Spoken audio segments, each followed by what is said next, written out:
दोस्तों स्वागत है आपका फिर से हमारे इस एपिसोड में। दोस्तों आज फिर से हम आपके लिए एक लेकर आए हैं एक बहुत ही महत्वपूर्ण जानकारी। जी हाँ दोस्तों आज हम चर्चा करेंगे एक ऐसी ही जानकारी यानी औषधि के बारे में जो कि गंजे के भी सर पे बाल उगा सकती है यदि इसका इस्तेमाल किया जाए नींबू के रस में इसको मिलाकर। और इसका इस्तेमाल यदि नारियल के तेल में पीस कर किया जाए तो किसी भी प्रकार का चर्म रोग ठीक हो सकता है। तो जी हाँ दोस्तों, आज हम बात करेंगे जमाल गोटे की और उससे होने वाले बहुत सारे फ़ायदों के बारे में। दोस्तों जमाल गोटा को कुंभ बीज भी या जयपाल या चक्रदत्त बीज के नाम से भी जाना जाता है। दोस्तों संस्कृत में इसे जयपाल, मराठी में जमाल गोटा और गुजराती में नेपालो के नाम से जाना जाता है और इंग्लिश में इसे परगेटिव क्रोटान के नाम से भी जाना जाता है। दोस्तों जमाल गोटा एक प्रकार की झाड़ी है जो कि हमारे देश में सूखे जंगलों में पाई जाती है। इसके बीज मुख्य रूप से बहुत तीव्र विरेचक के रूप में प्रयोग किए जाते हैं। दोस्तों बीज देखने में रेंडी के यानी अरंड के बीजों जैसे होते हैं। जमाल गोटा का रंग ऊपर से लाल, भूरा, काला, भीतर सफ़ेद होता है। इसका स्वाद कड़वा और जलन पैदा करने वाला होता है। इसकी प्रकृति गर्म है। जमाल गोटा बहुत तेज दस्त लाता है। जमाल गोटा में दूध, मट्ठा, दही मिलाएं।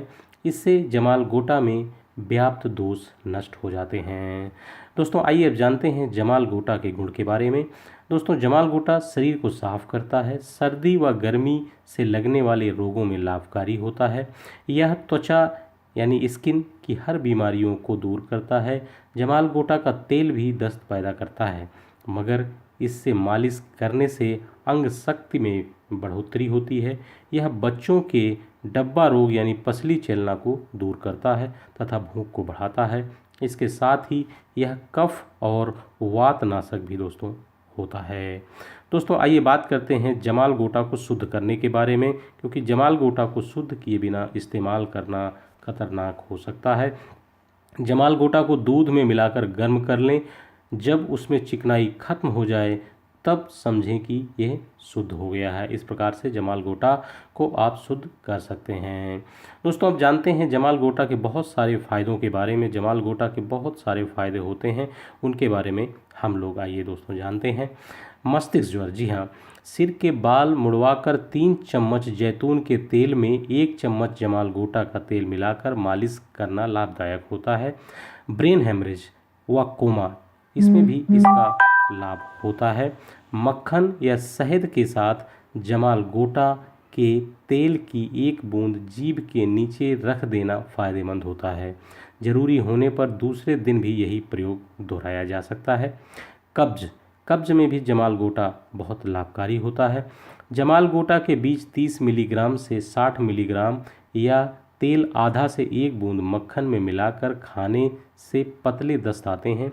लेकिन दोस्तों ध्यान रहे कि जब शौच रुक नहीं रहा हो तो ऐसी हालत में पानी में कत्था को घिसकर नींबू का रस मिलाकर अच्छी तरह घोटकर पिलाते रहें।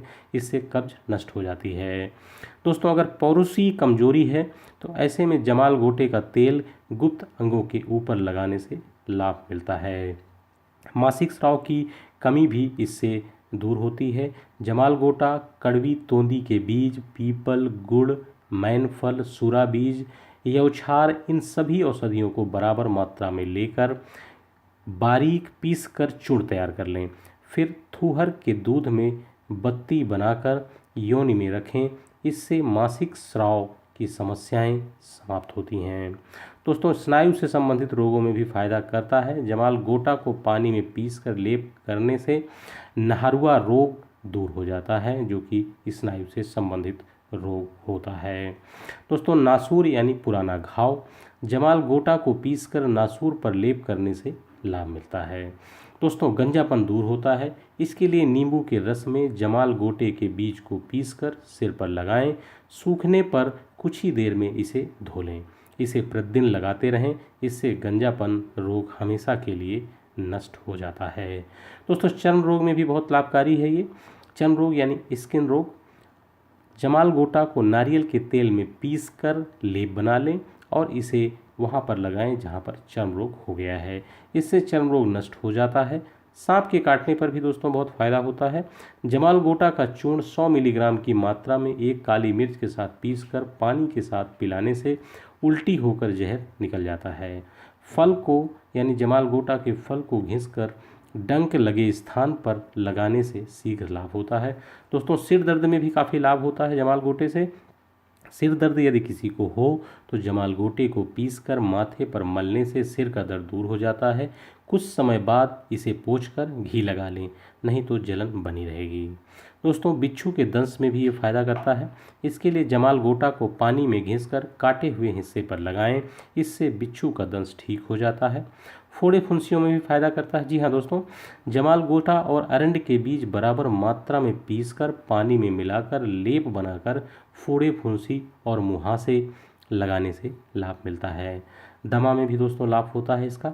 इसके लिए जमाल गोटे को दिए की लौ में जलाते हुए इसका धुआं नाक द्वारा अंदर लेने से श्वास रोग जैसे दमा होता है, इसमें लाभ मिलता है। जमाल गोटा को गर्म कंडे पर टुकड़े टुकड़े करके डालें और उससे निकलने वाले धुएं को मुंह के अंदर खींचकर नाक के बाहर निकालें। यह प्रयोग बार बार दोहराएं या जले हुए जमाल गोटा के टुकड़े को पान में रखकर चबाएं और फिर खा लें, इससे और भी अधिक लाभ मिलता है। दोस्तों जमाल गोटे के हानिकारक प्रभाव के बारे में जानना बहुत ज़रूरी है। तो जमाल गोटे दोस्तों दस्त पैदा करता है, उल्टी लाता है और पेट में जलन पैदा करता है। जमाल गोटे का ज़्यादा सेवन करना आमाशय और आंतों के लिए नुकसानदायक होता है। यह पेट में जलन, दर्द और खून के दस्त पैदा करता है। इससे पेट में जख्म हो जाता है। इसका प्रयोग कम से कम करना चाहिए। यह मल को तोड़ता है, उल्टियाँ आना शुरू हो जाती हैं, पेट में ऐंठन होती है, आंतों में जलन, घाव बन जाते हैं, खूनी दस्त भी कभी कभी होने लगते हैं। दोस्तों जमाल गोटे के विषैले प्रभाव को यदि समाप्त करना है तो उसका भी तरीका है। इसके लिए आप गर्म पानी पिएं, मिश्री, धनिया, दही खाएं तो आराम मिलता है।